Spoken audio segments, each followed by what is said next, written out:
Cada vez que viajamos hacia el norte y dejamos las luces encendidas, se pasean sueños sin pasaporte y esperanzas azules y dormidas.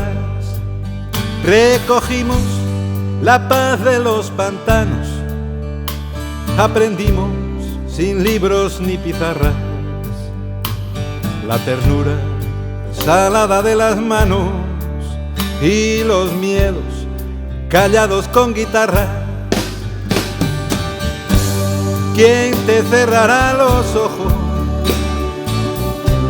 tierra, cuando estés dormida?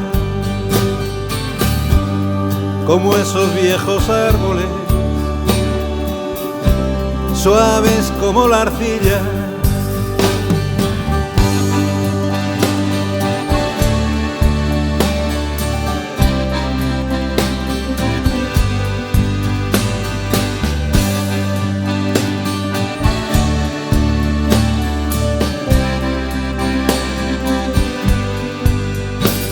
Eran miles los ojos que bailaban a los pies de un remolque de escenario.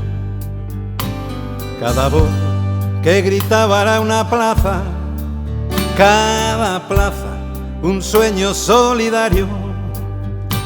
La tristeza del mar de los olivos, no faltó ni la leña ni la brasa.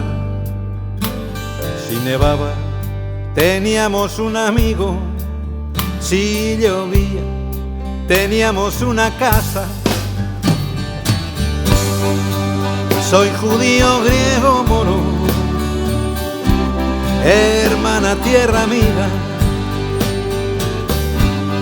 Dejaré la puerta abierta y las luces encendidas. ¿Quién te cerrará los ojos, tierra, cuando estés dormida?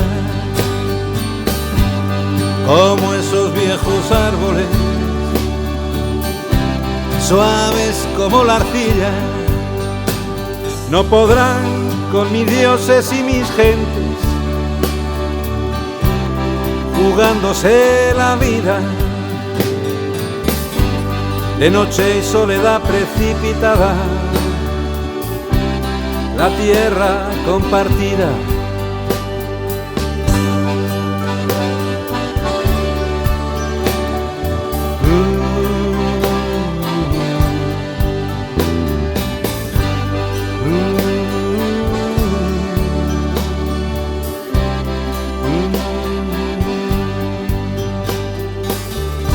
¿Quién te cerrará los ojos,